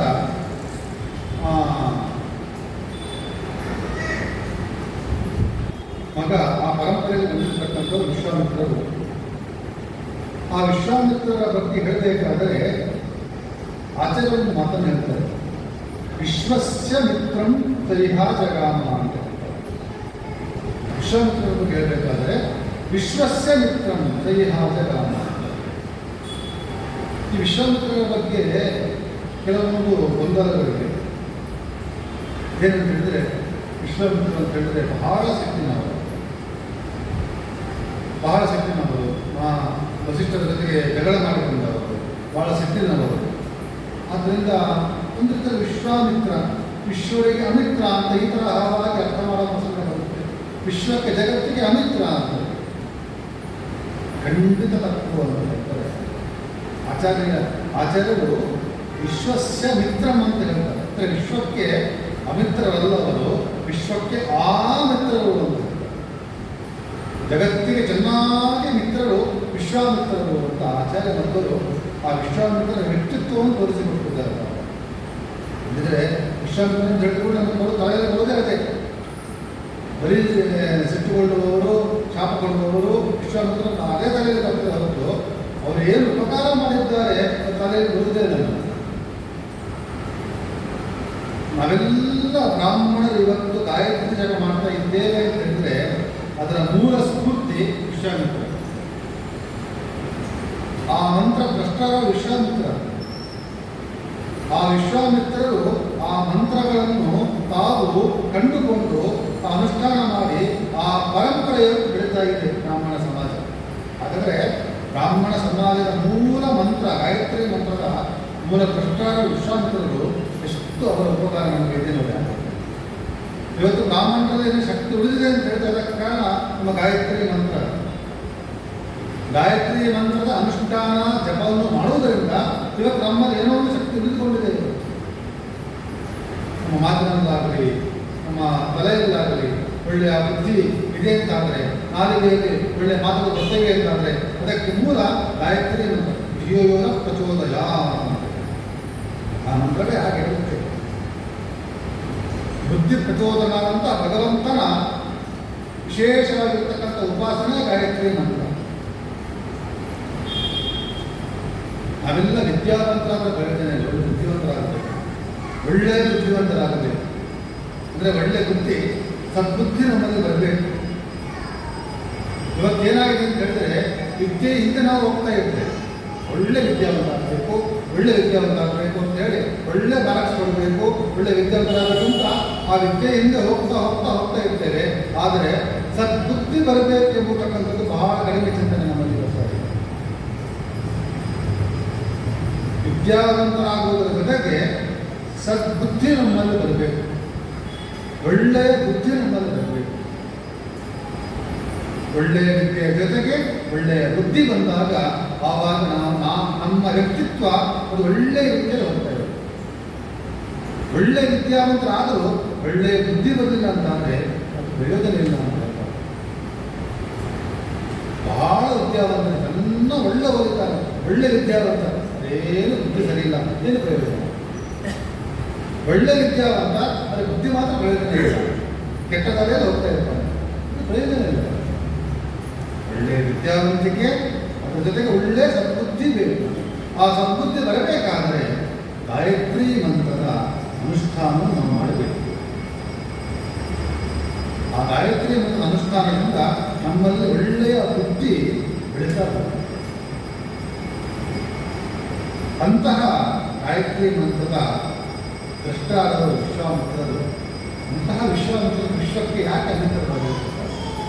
ಅವರಿಂದ ಇವತ್ತು ವಿಶ್ವ ಜಗತ್ತು ಎಷ್ಟೋ ಋಣಿಯಾಗಿದೆ ಅಂದಮೇಲೆ ವಿಶ್ವಾಮಿತ್ರರು ಎಂದೂ ಸಹಿತ ವಿಶ್ವಕ್ಕೆ ಅಮಿತ್ರರಲ್ಲ, ವಿಶ್ವಕ್ಕೆ ಆಮಿತ್ರರು ಅಂತ. ವಿಶ್ವಕ್ಕೆ ಆಮಿತ್ರರು ಅಂತ ಹೇಳಿದ ಕೂಡಲೇ ಅವರ ಸಮಸ್ಯೆ ಬರ್ತದೆ. ಏನಂತ ಹೇಳಿದರೆ ವಿಶ್ವದಲ್ಲಿ ಕೆಟ್ಟ ಜನರು ಇದ್ದಾರೆ. ಎಲ್ಲ ವಿಶ್ವಕ್ಕೆ ಮಿತ್ರರಂತಾಗಿದ್ದರೆ ಕೆಟ್ಟ ಜನರು ವಿಶ್ವ ಜಗತ್ತಲ್ಲಿದ್ದಾರೆ. ಒಳ್ಳೆಯ ಜನರು ಇದ್ದಾರೆ, ಕೆಟ್ಟ ಜನರು ಇದ್ದಾರೆ. ಅವರಿಗೆ ಈ ವಿಶ್ವಾಮಿತ್ರರು ಹಾಗಾದರೆ ಅವರಿಗೂ ಮಿತ್ರರಾಗಿದ್ದಾರೆ ಅಂತ ಹೇಳಿದ್ರೆ ಅಂಥವರಿಗೆ ಮಿತ್ರರಲ್ಲ ಅಂತ ಹೇಳ್ತಾರೆ. ಯಾರು ಸಜ್ಜನರಿದ್ದಾರೋ ಅವರಿಗೆ ಮಿತ್ರರು ಹೊರತು ಯಾರು ಕೆಟ್ಟ ಜನರಿದ್ದಾರೋ ಅವರಿಗೆ ವಿಶ್ವಾಮಿತ್ರರು ಅವರು ಅಮಿತ್ರರೇ ಹೊರತು ಆ ಮಿತ್ರರಲ್ಲ. ಕೆಟ್ಟ ಜನರು ಅವರಿಗೆ ಅಂತಹ ವಿಶ್ವಕ್ಕೆ ವಿಶ್ವಾಮಿತ್ರರು ವಿಶ್ವ ಅಮಿತ್ರರೇ. ಯಾರು ಒಳ್ಳೆಯವರಿದ್ದಾರೋ ಅವರಿಗೆ ವಿಶ್ವಾಮಿತ್ರರು ಒಳ್ಳೆಯ ಮಿತ್ರರಾಗಿ ಇದ್ದಾರೆ. ಇಂತಹ ವಿಶ್ವಾಮಿತ್ರರು ತಾವು ರಾಮನನ್ನು ಕರೆದುಕೊಂಡು ಹೋಗಬೇಕು ಎನ್ನುವ ಸ್ಥಿತಿಯನ್ನು ಬರ್ತಾ ಇದ್ದಾರೆ. ಯಾಕಂತ ಹೇಳಿದರೆ ಸಿದ್ಧಾಶ್ರಮ ಅಂತ ಹೇಳಿ ಆಶ್ರಮದಲ್ಲಿ ವಾಮನ ದೇವರ ವಿಶೇಷವಾದ ಸನ್ನಿಧಾನವಿರುವಂಥ ಆಶ್ರಮ. ಆ ಆಶ್ರಮದಲ್ಲಿ ವಿಶ್ವಾಮಿತ್ರರು ಯಾಗವನ್ನು ಮಾಡ್ತಾ ಇದ್ದಾರೆ. ಆ ಯಾಗವನ್ನು ಮಾಡುವ ಪ್ರಸಂಗದಲ್ಲಿ ಮಾರೀಚ ಮತ್ತು ಸುಬಾಹು ಅಂತ ಇಬ್ಬರು ಬಹಳ ತೊಂದರೆ ಕೊಡ್ತಾ ಇದ್ರು. ಆ ಯಾಗಕ್ಕೆ ಅಮೇಧ್ಯವಾದ ಪದಾರ್ಥವನ್ನು ಬಿಸಾಡುವುದು, ಆ ಯಾಗವನ್ನು ಅಪವಿತ್ರವನ್ನಾಗಿ ಮಾಡುವುದು, ಈ ತರಹವಾದ ಕೃತ್ಯಗಳ ಮೂಲಕ ಆ ಯಾಗ ಅದು ಸಂಪೂರ್ಣತೆಯನ್ನು ಹೊಂದದ ಹಾಗೆ ಅವರು ಯಾಗವನ್ನು ನಡೆಸ್ತಾ ಇದ್ದಾರೆ. ಅದು ಸ್ವಭಾವ ಮಾರೀಚ. ಆ ವಿಶ್ವಾಮಿತ್ರರು ಯಾಗಕ್ಕೆ ಅಡ್ಡಿಯನ್ನು ಮಾಡತಕ್ಕಂತಹ ಮಾರೀಚ ಸ್ವಭಾವಗಳನ್ನು ನಿಗ್ರಹ ಮಾಡುವುದಕ್ಕೋಸ್ಕರ ಆ ಕಾರ್ಯ ರಾಮನ ಮೂಲಕ ಆಗಬೇಕೆಂಬ ಉದ್ದೇಶ ಇಟ್ಟುಕೊಂಡು ವಿಶ್ವಾಮಿತ್ರರು ತಾನು ರಾಮನನ್ನು ಕರ್ಕೊಂಡು ಹೋಗಬೇಕು ಅಂತ ದಶರಥ ಬಳಿ ತಾವು ಬಂದಿದ್ದಾರೆ. ದಶರಥನ ಬಳಿ ಬಂದು ತಾವು ಕೇಳಿಕೊಂಡ್ರಂತೆ ದಶರಥ, ನಾನು ಬಂದಿದ್ದೇನೆ, ನನಗೆ ಬೇಕಾದದ್ದನ್ನು ಕೊಡಬೇಕು ನೀನು ಅಂತ ಹೇಳಿದೆ. ಈ ದಶರಥನದ್ದು ಸ್ವಲ್ಪ ಗಡಿಬಿಡಿಯ ವ್ಯಕ್ತಿತ್ವ. ಅಂದರೆ ಒಮ್ಮೆಲೆ ಮಾತು ಕೊಟ್ಟುಬಿಡ್ತಾರೆ. ಈ ದಶರಥ ಕೆಲವು ಸಂದರ್ಭದಲ್ಲಿ ಎಡವಿದ್ದು ಈ ತರಹವಾಗಿ ಈ ಕೈಕೇಯಿಯ ಪ್ರಸಂಗದಲ್ಲಿ ಈ ಕೈಕೇಯಿ ದಶರಥನಿಗೆ ಯುದ್ಧದ ಪ್ರಸಂಗದಲ್ಲಿ ಸಹಾಯ ಮಾಡ್ತಾರೆ. ದಶರಥ ಇನ್ನೇನು ಸೋಲಬೇಕು ಎಂಬ ಪ್ರಸಂಗದಲ್ಲಿ ಕೈಕೇಯಿ ದಶರಥನಿಗೆ ಸಹಾಯ ಮಾಡ್ತಾರೆ. ಆವಾಗ ದಶರಥ ಸಂತುಷ್ಟನಾಗಿ ಕೈಕೇಯಿಗೆ ಆ ಸಂದರ್ಭದಲ್ಲಿ ಒಂದು ಮಾತು ಕೊಟ್ಟುಬಿಡ್ತಾನೆ. ನಿನಗೆ ಬೇಕಾದ ವರವನ್ನು ಕೇಳಿ, 2 ವರವನ್ನು ನಾನು ಕೊಡಲಿಕ್ಕೆ ತಯಾರಿದ್ದೇನೆ, 2 ವರ ಬೇಕಾದರೆ ಕೇಳು ಅಂತ ಹೇಳಿ ಇದನ್ನು ಹೇಳೋ ಪ್ರಸಂಗ ಬರ್ತಿಲ್ಲ ದಶರಥನಿಗೆ. ಈ ಥರ ಮಾತಾಡಬಾರ್ದಾಗಿತ್ತು, ಕೇಳಿಬಿಟ್ಟ ಕೈಕೇಯಿಯನ್ನು. ಈ ಥರ ಮಾಡಲಿಲ್ಲ, 2 ವರ ಬೇಕಾದರೆ ಕೇಳು ನೀನು ಅಂತ. ಕೈಕೇಯಿ ಯಾವಾಗ ಸುಮ್ಮನೆ ಇಲ್ಲ, ನಾನು ಬೇಕಾದರೆ ಕೇಳ್ಕೊಳ್ತೇನೆ. ಆದರೆ ಆ ದಶರಥ ಕೈಕೇಯಿಯ ಬಳಿ 2 ವರ ನೀವು ಕೇಳು ನಾನು ಕೊಡ್ತೇನೆ ಅಂತ ಹೇಳಿದ್ದ ಆ ಒಂದು ಮಾತು ಎಷ್ಟು ಅನರ್ಥಕರಾಯಿತು ಅಂತ ಹೇಳಿದ್ರೆ, ಕೊನೆಗೆ ಪಟ್ಟಾಭಿಷೇಕ ರಾಮನಿಗೆ ಮಾಡಬೇಕಾಗಿದೆ. ಇದೇ ಒಂದು ಅವಕಾಶವನ್ನು ಬಳಸಿಕೊಂಡು ಕೈಕೇಯಿ ತಾನು ಹಿಂದೆ ವರವನ್ನು ಬೇಕು ಕೇಳಿಕೋ ಅಂತ ನೀನು ಹೇಳಿದ್ದಿ, ಈಗ ಈ ಪ್ರಸಂಗ ಬಂದಿದೆ, 2 ವರ ಕೇಳ್ತಾ ಇದ್ದೇನೆ. ಏನು ವರ ಅಂತ ಹೇಳಿದ್ರೆ, ಒಂದು ರಾಮ ಕಾಡಿಗೆ ಹೋಗಬೇಕು, ಮತ್ತೊಂದು ನನ್ನ ಮಗ ಭರತ ಪಟ್ಟಾಭಿಷೇಕನಾಗಬೇಕು. ನೋಡಿ, ದಶರಥ ಆವಾಗ ನಾನು ಮಾಡಿಕೊಂಡಂಥ ಎಡವಟ್ಟಿನಿಂದ ಈಗ ಆ 2 ವರವನ್ನು ಯಾವ ತರಹವಾಗಿ ಕೈಕೇಯಿ ತಾನು ದುರುಪಯೋಗ ಮಾಡಿಕೊಂಡು ನೋಡಿದ. ದಶರಥ ಈ ತರಹವಾಗಿ ತಾನು ಕೆಲವು ಸಂದರ್ಭಗಳಲ್ಲಿ ವಿಚಾರ ಮಾಡದೆ ತಾನು ಮಾತನ್ನು ಹೇಳಿ ಬೆಳೆದಿದ್ದು ರಾಮಾಯಣವನ್ನು ನಾವು ನೋಡ್ತೇವೆ. ನಾವು ಒಂದು ಕೈಕೇಯಿಯ ಪ್ರಸಂಗದಲ್ಲಿ, ಈಗ ಈ ಪ್ರಸಂಗದಲ್ಲೂ ಅಷ್ಟೇ ವಿಶ್ವಾಮಿತ್ರ ಹತ್ರ ಕೇಳ್ತಾನಂತೆ, ನೀವೇನು ಕೇಳ್ತೀರ ಕೊಡ್ತೇನೆ ಅಂತ ಹೇಳ್ಬಿಡ್ತೇನೆ ದಶರಥ. ನೀವೇನು ಕೇಳ್ತೀರ ಕೊಟ್ಟು ಬಿಡ್ತೇನೆ ನಾನು ಅಂತ. ವಿಶ್ವಾಮಿತ್ರ ಹೇಳ್ತಾರಂತೆ, ನನಗೇನು ಬೇಡಪ್ಪ, ನಿನ್ನ ಮಗ ರಾಮನನ್ನು ಕಳಿಸಿಕೊಂಡು ನನ್ನ ಜೊತೆಗೆ ಅಂತ ಹೇಳಿದ. ದಶರಥನಿಗೆ ಈಗ ಮಾತ್ರ ಸಮಸ್ಯೆ ಆಗಿದೆ. ಯಾಕಂತೇಳಿದ್ರೆ ಎಷ್ಟೋ ವರ್ಷದ ನಂತರ ಮಕ್ಕಳು ಹುಟ್ಟಿದ್ರು. ಇನ್ನೂ ಆ ರಾಮ ಬೆಳೀತಾ ಇದ್ದಾನೆ ಅಷ್ಟೇ. ಆ ರಾಮನಲ್ಲಿ ಅತ್ಯಂತ ಅಭಿಮಾನ ದಶರಥನಿಗೆ. ಅದೇ ರಾಮನನ್ನು ಕಳುಹಿಸುವಂತ ವಿಶ್ವಾಮಿತ್ರ ಹೇಳ್ತಾ ಇದ್ದಾರೆ. ಏನು ಮಾಡಬೇಕು ದಶರಥ? ಬಹಳ ಮಾತು ಕೊಟ್ಟಾಗಿದೆ, ನಾನು ಕಳಿಸ್ತೇನೆ, ಏನು ಬೇಕಾದರೂ ಕೊಡ್ತೇನೆ ಅಂತ ಮಾತು ಕೊಟ್ಟಾಗಿದೆ. ರಾಮನ ಕಳಿಸುವಂತ ವಿಶ್ವಾಮಿತ್ರ ಒತ್ತಾಯ ಮಾಡ್ತಾ ಇದ್ದ. ಯುದ್ಧದ ಪ್ರಸಂಗನೇ ಬಂದಿಲ್ಲ ಅವನಿಗೆ, ಅಷ್ಟು ಅಭ್ಯಾಸವೇ ಇಲ್ಲ. ಆದ್ದರಿಂದ ರಾಮ ಬೇಡ, ನಾನೇ ನಿಮ್ಮ ಜೊತೆಗೆ ಬರ್ತೇನೆ. ಆದರೆ ಹೇಳ್ತಾನಂತೆ ದಶರಥ, ನಾನೇನು ಅವ್ರನ್ನ ಗೆಲ್ತೇನೆ ಅಂತ ಗ್ಯಾರಂಟಿ ಇಲ್ಲ ಅಂತ. ಅವ್ರೇನು ಗೆಲ್ತೇನೆ ಅಂತ ಗ್ಯಾರಂಟಿ ಇಲ್ಲ, ನನ್ನ ತಾಕತ್ತು ಇರುವಷ್ಟು ಸಮಯ ನಾನು ಯುದ್ಧ ಮಾಡ್ತೇನೆ ಅವ್ರ ಜೊತೆಗೆ ಅಷ್ಟೇ. ಆಯಿತು ರಕ್ಷಣೆ ಮಾಡ್ತೇನೆ ಆ ಭರವಸೆ ನನಗಿಲ್ಲ. ಆದರೆ ಯುದ್ಧವನ್ನು ನನ್ನ ಶಕ್ತಿ ಮೀರಿ ನಾನು ಯುದ್ಧವನ್ನು ಮಾಡ್ತೇನೆ, ಅಷ್ಟು ಭರವಸೆ ಪಡೆಯಬಲ್ಲೆ, ನಾನೇ ಬಂದು ಬಿಡ್ತೇನೆ, ರಾಮನ ಕರ್ಕೊಂಡು ಹೋಗ್ಬಿಡಿ ತಮ್ಮಯ್ಯ ಅಂತ ಹೇಳಿ ದಶರಥ ತಾನು ಹೇಳಿಕೊಂಡಂತೆ ವಿಶ್ವಾಮಿತ್ರ ಹಠ ಹಿಡಿದಂತೆ, ನೋಡಪ್ಪ ದಶರಥ, ಮಾತು ಕೊಟ್ಟಿದ್ದೀಯ, ನೀವು ಏನು ಬಯಸಿದ್ರೂ ಕೊಡ್ತೇನೆ ಅಂತ ಮಾತು ಕೊಟ್ಟಿದ್ದೀಯ, ಈಗ ರಾಮನನ್ನು ಕಳಿಸಿ ಅಂತ ಕಳಿಸ್ತಾ ಇಲ್ಲ, ಮಾತಿಗೆ ತಪ್ತಾ ಇದ್ದೀಯಾ, ಏನು ಮಾಡ್ತಾನೆ ಗೊತ್ತಲ್ಲ ನನಗೆ ಅಂತ ವಿಶ್ವಾಮಿತ್ರರು ಬೆದರಿಸಿದ್ರಂತೆ ದಶರಥ ಇಕ್ಕಟ್ಟಿಗೆ ಸಿಕ್ಕಿದ್ದ. ಏನು ಮಾಡುವುದು, ವಿಶ್ವಾಮಿತ್ರರಿಗೆ ಮಾತು ಕೊಟ್ಟಾಗಿದೆ, ರಾಮನ ಕಳಿಸಲು ಮಾಸ್ತಿಲ್ಲ, ಏನು ಮಾಡುವುದು ಅಂತ ಗೊಂದಲದಲ್ಲೇ ದಶರಥ ನಾನು ಇರಬೇಕಾದ್ರೆ ವಸಿಷ್ಠರು ಹೇಳ್ತಾರಂತೆ ದಶರಥನ ಬಳಿ, ನೋಡಪ್ಪ ಮಾತು ಗೊತ್ತಾಗಿದೆ ನೀನು, ಆದ್ದರಿಂದ ರಾಮನನ್ನು ಅನಿವಾರ್ಯವಾಗಿ ಕಳುಹಿಸಲೇ ಬೇಕಾಗಿದೆ, ಅವರು ಈ ಸಣ್ಣ ಹುಡುಗಿಗೆ ಕಳಿಸುವುದು. ವಸಿಷ್ಠರು ಹೇಳ್ತಾರೆ ಏನೂ ಆಗುವುದಿಲ್ಲ, ರಾಮನನ್ನು ಕಳುಹಿಸು, ನಿನಗೇನೂ ಆಗುವುದಿಲ್ಲ. ರಾಮ ಸಾಮಾನ್ಯ ವ್ಯಕ್ತಿ ಅಲ್ಲೇ ಇಲ್ಲ, ನೀನು ಎಣಿಸಿದಂಥ ಸಾಮಾನ್ಯ ವ್ಯಕ್ತಿ ರಾಮ ಅಲ್ಲ. ರಾಮನ ಉದ್ದೇಶವೇ, ಮೂಲ ಕಾರ್ಯವೇ ಶತ್ರುಗಳ ಸಂಹಾರ, ಅದೇ ಮೂಲ ಕಾರ್ಯವಾಗಿದೆ. ಸಾಮಾನ್ಯ ವ್ಯಕ್ತಿ ರಾಮ ಅಲ್ಲ, ಅವನಿಂದ ಈ ಕಾರ್ಯ ಹಾಗೆ ಆಗುತ್ತೆ. ಆದ್ದರಿಂದ ರಾಮನ ಬಗ್ಗೆ ನನಗೆ ಹೆದರಿಕೆ ಬೇಡ, ರಾಮನನ್ನು ವಿಶ್ವಾಮಿತ್ರಕ್ಕೆ ಕಳುಹಿಸಿಕೊಡು, ಒಳ್ಳೆ ಕೆಲಸವಾಗುತ್ತೆ. ಅವನ ಮೂಲಕ ಆ ಯಜ್ಞಕ್ಕೆ ವಿಘ್ನವನ್ನು ಒಡ್ಡುವ ಆ ದೈತ್ಯ ಸಂಹಾರವಾಗುತ್ತೆ, ಅದರಿಂದ ಒಳ್ಳೆಯ ಸಜ್ಜನರ ಉದ್ಧಾರವಾಗುತ್ತೆ, ಸಜ್ಜನ ರಕ್ಷಣೆ ಸಿಗುತ್ತೆ. ಅದಕ್ಕೋಸ್ಕರ ಒಳ್ಳೆಯ ಕೆಲಸಕ್ಕೋಸ್ಕರ ರಾಮನನ್ನು ಕಳುಹಿಸಿಕೊಡು ಅಂತ ಹೇಳಿ ದಶರಥನ ಬಳಿ ವಸಿಷ್ಠರು ತಾವು ಕೇಳಿಕೊಂಡರು. ವಸಿಷ್ಠನ ಮಾತನ್ನು ಕೇಳಿದ ಮೇಲೆ ದಶರಥನಿಗೆ ಸಮಾಧಾನ ಆಯ್ತಲ್ಲ, ರಾಮನನ್ನು ಕಳಿಸಿಕೊಡಬಹುದು ಎಂಬ ಒಂದು ಮನಸ್ಸು ಸಮಾಧಾನ ಆಯಿತು. ರಾಮನನ್ನು ಕಳಿಸಿಕೊಡಬೇಕು ಅಂತ ಹೇಳಿ ತಾವು ನಿರ್ಧಾರ ಮಾಡಿದ್ದಾರೆ, ಕಳಿಸಿಕೊಟ್ಟಿದ್ದಾರೆ. ಜಗಾಮ ರಾಮ ಸಹ ಲಕ್ಷ್ಮಣೇನ ಸಿದ್ಧಾಶ್ರಮಂ ಸಿದ್ಧಜನಾಭಿ ಬಂದ. ಆ ಸಿದ್ಧಾಶ್ರಮಕ್ಕೆ ರಾಮ ತಾನು ಹೊರಟಿದ್ದಾನೆ, ಸಿದ್ಧಜನಾಭಿ ಬಂದ. ಇದರ ಬಗ್ಗೆ ಹೇಳಬೇಕಾದ್ರೆ ಆಚಾರ್ಯ ಹೇಳ್ತಾರೆ, ಸಿದ್ಧಜನಾಭಿ ಬಂದ್ಯ, ಯಾರು ಸಿದ್ಧರೋ, ಯಾರು ಸಾಧ್ಯರೋ, ವಿಶೇಷವಾಗಿ ಭಗವಂತನ ಸಾಧನೆಯನ್ನು ಯಾರು ಮಾಡಿದ್ದಾರೋ ಅಂತಹ ಜನರು ಭಗವಂತನ ನಿರಂತರವಾಗಿ ನಮಸ್ಕಾರ ಮಾಡ್ತಾ ಇದ್ದಾರೆ. ಅಂತಹ ರಾಮದೇವರು ಅವರನ್ನು ದಶರಥನ ಕಳಿಸಿಕೊಡ್ತಾ ಇದ್ದಾನೆ. ಸಹ ಲಕ್ಷ್ಮಣ ಸಹಿತನಾಗಿ ರಾಮದೇವರು ತಾವು ಸಿದ್ಧಾಶ್ರಮಕ್ಕೆ ತಾವು ಹೊರಟಿದ್ದಾರೆ, ವಿಶ್ವಾಮಿತ್ರ ಜೊತೆಗೆ ತಾವು ಹೊರಟಿದ್ದಾರೆ. ಹೋಗಬೇಕಾದ್ರೆ ವಿಶ್ವಾಮಿತ್ರರು ರಾಮದೇವರಿಗೆ ಕೆಲವು ಅಸ್ತ್ರ ಮಂತ್ರಗಳ ಉಪದೇಶವನ್ನು ಮಾಡಿರುವಂಥದ್ದು. ರಾಮದೇವರಿಗೆ ಯಾಕೆ ಅಸ್ತ್ರ ಮಂತ್ರಗಳಲ್ಲಿ ಬೇಕು ಅಂತ ಹೇಳಿದರೆ,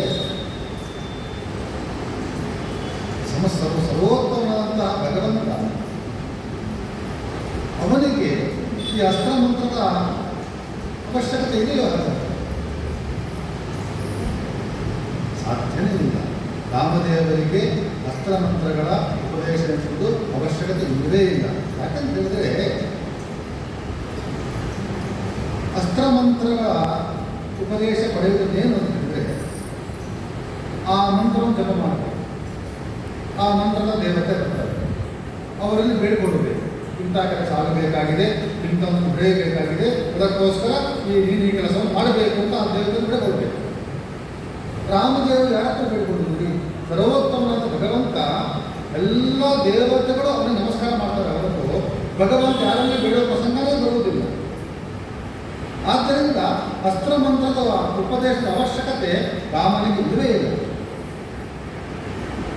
ಹಾಗಾದರೆ ಯಾಕೆ ರಾಮದೇವರು ಅಸ್ತ್ರ ಮಂತ್ರ ಉಪದೇಶ ಸ್ವೀಕಾರ ಮಾಡಿದ್ರು ವಿಶ್ವಾಮಿತ್ರರಿಂದ ಅಂತಂದರೆ, ಅನುಗ್ರಹಾರ್ಥಂ ಸರುಷೇರವಾಹ ಲಕ್ಷ್ಮಣ ಅಸ್ತ್ರಂ ಮೃತೋಹಿ ಕೇವಲ. ರಾಮದೇವರು ಕೇವಲ ವಿಶ್ವಾಮಿತ್ರರಿಗೆ ಅನುಗ್ರಹವನ್ನು ಮಾಡಬೇಕೆಂಬ ದೃಷ್ಟಿ ಇಟ್ಟುಕೊಂಡು ತಾವು ಅಸ್ತ್ರಮಂತ್ರ ಉಪದೇಶ ಸ್ವೀಕಾರ ಮಾಡಿದಂತೆ ತೋರಿಕೊಂಡರು ಹೊರತು ರಾಮದೇವರಿಗೆ ಅದರಿಂದ ಏನೂ ಪ್ರಯೋಜನವಿಲ್ಲ. ವಿಶ್ವಾಮಿತ್ರ ಅನುಗ್ರಹ ಮಾಡಬೇಕಾಗಿದೆ, ಅದಕ್ಕೋಸ್ಕರ ರಾಮದೇವ ರಾಮದೇವರು ತಾವು ಉಪದೇಶ ಸ್ವೀಕಾರ ಮಾಡಿದಂತೆ ತಾವು ತೋರಿಸ್ತಾರೆ. ಹೇಗೆಂತ ಹೇಳಿದ್ರೆ, ವಿಶ್ವಾಮಿತ್ರರು ರಾಮದೇವರ ಕಿವಿಯ ಬಳಿ ಬಂದು ಉಪದೇಶವನ್ನು ಮಾಡಿದಂತೆ ಮಾಡಿದರು. ವಸ್ತುಶಃ ನೋಡಲಿಕ್ಕೆ ಹೋದರೆ ವಿಶ್ವಾಮಿತ್ರರು ರಾಮನಲ್ಲಿ ತಾನು ಕಲಿತದ್ದನ್ನು ಒಪ್ಪಿಸಿದರು. ಈಗ ಸಾಮಾನ್ಯ ಲೌಕಿಕವಾಗಿ ನೋಡಿದಾಗ ಏನೋ ಒಂದು ಕಲಿತಿರ್ತೇವೆ ನಾವು, ವಿಶ್ವಾಸಮಾನವೋ ಬೆಂಗಳೂರು ಅಥವಾ ಇನ್ನೇನೋ ಕಲಿತಿರ್ತೇವೆ. ದೊಡ್ಡವರು ಬಂದರು, ದೊಡ್ಡವರು ಹಿರಿಯರು ಸ್ವಾಮಿಗಳು ವಿದ್ವಾಂಸರು ಪಂಡಿತರಾಗಿ ಬಂದಾಗ ಆ ಮಗು ಹತ್ರ ಹೇಳ್ತಾರೆ, ನೋಡಪ್ಪ ದೊಡ್ಡವರು ಬಂದಿದ್ದಾರೆ, ಸ್ವಲ್ಪ ಅವ್ರ ಹತ್ರ ಏನಾದರೂ ನೀನು ಮಂತ್ರವನ್ನು ಹೇಳು. ಆ ಮಗು ಏನೋ ಮಂತ್ರವನ್ನು ಹೇಳುತ್ತೆ. ಆ ಮಂತ್ರವನ್ನು ಆ ಮಗು ಹೇಳುವುದರಿಂದ ಆ ದೊಡ್ಡವರಿಗೆ ಅದರ ಅವಶ್ಯಕತೆ ಉಂಟಾ? ಆ ಹಿರಿಯರಿಗೆ ಅದರ ಅವಶ್ಯಕತೆ ಉಂಟಾ? ಆ ಮಂತ್ರ ನನಗೆ ಬರ್ತಾ ಇಲ್ಲ, ಆ ಮಗು ಮಂತ್ರ ಹೇಳ್ತಾ ಇದೆ, ಹೇಳಿಸ್ಕೊಳ್ಬೇಕು, ಇಲ್ಲವೇ ಇಲ್ಲ. ಆ ಪಂಡಿತರ ವಿದ್ವಾಂಸರಿಗಾಗಲಿ ಸ್ವಾಮಿಗಳಿಗಾಗಲಿ ಯಾರಿಗೂ ಸಹಿತ ಆ ಮಂತ್ರ ಬರುವುದಿಲ್ಲ ಅಂತ ಅರ್ಥ ಅಲ್ಲ. ಮತ್ತು ಯಾಕೆ ಆ ಮಗು ಹೇಳ್ತಕ್ಕಂತಹ ಮಂತ್ರಗಳನ್ನು ಕೇಳಿಸ್ಕೊಳ್ತಾರೆ ಅಂತ ಹೇಳಿದ್ರೆ, ಆ ಮಗುವಿಗೆ ಅನುಗ್ರಹ ಮಾಡೋದಕ್ಕೋಸ್ಕರ,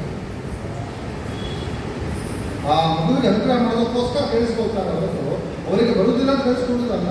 ಅಷ್ಟೇ ಅಲ್ಲ, ಆ ಮಕ್ಕಳು ಸಹಿತ ಅವರ ಹಿರಿಯರು ದೊಡ್ಡವರ ಮುಂದೆ ಹೇಳಿ ಮಂತ್ರಗಳನ್ನು ಯಾಕೆ ಹೇಳಿಸ್ತಾರೆ ಅಂತ ಹೇಳಿದ್ರೆ, ಆ ಹಿರಿಯರ ಮುಂದೆ ಮಕ್ಕಳು ಏನಾದರೂ ತಮ್ಮ ಮಾತನ್ನು ತಮ್ಮ ವಿದ್ಯೆಯನ್ನು ಒಪ್ಪಿಸಿದರೆ ವಾಕ್ಶುದ್ಧಿಯಾಗಲಿ, ಮತ್ತಷ್ಟು ಆ ಮಗು ಕಲಿಯುವಂತಾಗಲಿ, ಆ ಮಾತಿನಲ್ಲಿ ದೋಷ ಇದ್ದರೆ ಅದು ಪರಿಹಾರವಾಗಲಿ, ಆ ನಿಟ್ಟಿನಲ್ಲಿ ಆ ಹಿರಿಯರು ಬಂದಾಗ ಆ ಮಕ್ಕಳ ಮೂಲಕ ಏನೋ ಸ್ತೋತ್ರವನ್ನು ಹೇಳಿಸೋದು ಈ ಒಂದು ಪದ್ಧತಿ ನಡೆದುಕೊಂಡು ಬಂದಿದೆ. ಅದೇ ತರಹವಾಗಿ ವಿಶ್ವಾಮಿತ್ರ ಋಷಿಗಳು ಭಗವಂತನ ಮುಂದೆ ತಾನು ಕಲಿತದ್ದನ್ನು ತಾವು ಒಪ್ಪಿಸಿದರೂ ಹೊರತು ಭಗವಂತನ ಉಪದೇಶ ಮಾಡಿದ್ದಲ್ಲ ಅಂತ ಹೇಳ್ತಾರೆ. ತಾನು ಕಲಿತದ್ದನ್ನು ರಾಮನ ಮುಂದೆ ಒಪ್ಪಿಸಿದ್ದು. ರಾಮ, ನಾನು ಕಲಿತಿದ್ದೇನೆ ಮಂತ್ರಗಳನ್ನು ನಿನ್ನ ಮುಂದೆ ಹೇಳ್ತೇನೆ, ನಾನು ಕೇಳಿಸಿಕೊ ನೀನು ಅಂತೇಳಿ ಎಷ್ಟು ಯೋಗ್ಯತೆ ಆ ವಿಶ್ವಾಮಿತ್ರ. ಸಾಮಾನ್ಯ ವ್ಯಕ್ತಿಗಳ, ಸಾಮಾನ್ಯ ವಿದ್ವಾಂಸರ ಮುಂದೆ, ಸ್ವಾಮಿಗಳ ಮುಂದೆ ಒಪ್ಪಿಸಿದ್ರು ಎಷ್ಟೋ ಪುಣ್ಯ ನಮಗೆ ಬರುತ್ತೆ. ಸಾಕ್ಷಾತ್ ಭಗವಂತನ ಕಿವಿಯ ಮುಂದೆ ವಿಶ್ವಾಮಿತ್ರರು ಮಂತ್ರಗಳನ್ನು ತಾವು ಹೇಳ್ತಾ ಇದ್ದಾರೆ ಅಂತ ಹೇಳಿದ್ರೆ ಆ ವಿಶ್ವಾಮಿತ್ರರ ಯೋಗ್ಯತೆ ಎಷ್ಟು ದೊಡ್ಡದಿರುವುದಿಲ್ಲ. ಅನಂತಂ ವಿಷ್ಣು ಸನ್ನಿಧವು ಅಂತ ಹೇಳ್ತಾರೆ. ಭಗವಂತನ ಮುಂದೆ ನಾವು ಸಣ್ಣದನ್ನು ಒಪ್ಪಿಸಿದ್ರು ಸಹ ಅಲ್ಲೇ ಅಲ್ಲ ಅನ್ನತಕ್ಕಂತಹ ವಿಚಾರವನ್ನು ಆಚಾರ್ಯರು ತಾವು ನಿರ್ಣಯದಲ್ಲಿ ಅನುಗ್ರಹಾರ್ಥ ವಿಶ್ವಾಮಿತ್ರರ ಮೇಲೆ ಅನುಗ್ರಹವನ್ನು ಮಾಡುವುದಕ್ಕೆ ರಾಮದೇವರು ತಾವು ವಿಶ್ವಾಮಿತ್ರರಿಂದ ಮಂತ್ರವನ್ನು, ಅಸ್ತ್ರಮಂತ್ರವನ್ನು ಉಪದೇಶ ಮಾಡಿಕೊಳ್ಳುವಂತೆ ತಾವು ತರುಕೊಂಡು ಹೊರತು ರಾಮದೇವರಿಗೆ ವಿಶ್ವಾಮಿತ್ರರು ಉಪದೇಶ ಮಾಡತಕ್ಕಂತಹ ಅಸ್ತ್ರಮಂತ್ರಗಳಿಂದ ಏನೂ ಪ್ರಯೋಜನ ಇಲ್ಲ.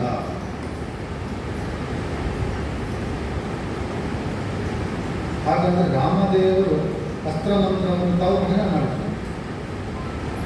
ದೇವತೆಗಳು ಬಂದರು, ರಾಮದೇವರು ಅವರಿಗೆ ನಮಸ್ಕಾರ ಮಾಡಿದ್ರು. ಹಾಗಾದರೆ ಅಂತಿದ್ರೆ ಅಂತ ಆಚಾರ್ಯ ಹೇಳ್ತಾರೆ, ಭವಂದಿರೆ ಬ್ರಹ್ಮಮುಖ ಸಮಸ್ತಾಃ ಸುರೇಶಾಃ ಸಮಸ್ತ್ರ ರೂಪ ಪ್ರಕಟ ಸಮೇತ್ಯ. ಭಗವಂತ ರಾಮದೇವರು ಒಂದೊಂದು ಅಸ್ತ್ರ ದೇವತೆಯ ಮಂತ್ರವನ್ನು ತಾವು ಉಚ್ಚಾರ ಮಾಡಿದರೆ ಆ ಮಂತ್ರಕ್ಕೆ ಅಭಿಮಾನ ದೇವತೆಗಳು ಬರ್ತಾ ಇದ್ದಾರೆ. ಬ್ರಹ್ಮದೇವರು, ಇಂದ್ರದೇವರು, ಮತ್ತೊಬ್ಬ ದೇವತೆಗಳು ಬರ್ತಾ ಇದ್ದಾರೆ. ಬಂದವರು ರಾಮದೇವರಿಗೆ ನಮಸ್ಕಾರ ಮಾಡ್ತಾ ಇದ್ದಾರೆ. ಅಯ್ಯೋ ದೇವರೇ, ನೀನು ಕರೆದಿದ್ದೀಯ ನಮ್ಮನ್ನು ಸಂತೋಷ ಅಂತ ಬರೋದಿಲ್ಲ. ಈ ದೊಡ್ಡವರು ಕರೆದ್ರೆ ಎಷ್ಟು ಸಂತೋಷ ಆಗುತ್ತೆ. ಯಾವುದೋ ಒಬ್ಬ ಸಣ್ಣ ವ್ಯಕ್ತಿ ಕರೆದ್ರೆ ನಮಗೆ ಯಾಕೆ ಹೋಗ್ಬೇಕಪ್ಪ ಅಂತ ಆಗುತ್ತೆ. ಮತ್ತೆ ದೊಡ್ಡವರು ಯಾರು ಹೋಗ್ಬೋದು ಅಂತ ಯಾವ ಕರೆಯುವವರಲ್ಲ. ಅಂತಹ ದೊಡ್ಡವರು ಸಾತ್ವಿಕ ವ್ಯಕ್ತಿಗಳು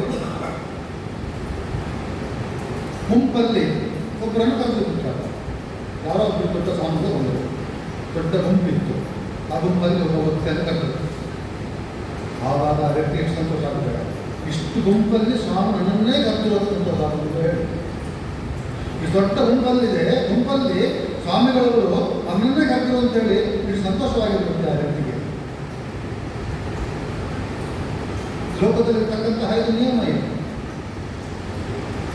ಹಾಗೆ ದೇವತೆಗಳು ರಾಮದೇವರು ಕರೆದಾಗ ಅವರು ನನ್ನನ್ನು ಕರೆದ್ರು ಅಂತ ಸಂತೋಷದಿಂದ ಬಂದ್ರಂತೆ, ಓಡಿಕೊಂಡು ಬಂದ್ರಂತೆ. ರಾಮದೇವರು ನನ್ನನ್ನು ಕರೆದು ಬಿಟ್ಟರು ಅಂತೆ. ಅಷ್ಟು ಆ ದೇವತೆಗಳಲ್ಲಿ ರಾಮದೇವರು ಯಾವಾಗ ಭಗವಂತ ನಮ್ಮನ್ನು ಯಾವಾಗ ಕರೀತಾನೆ ಅಂತ ಕಾಯ್ತಾ ಇರ್ತಾರಂತೆ ದೇವತೆಗಳು.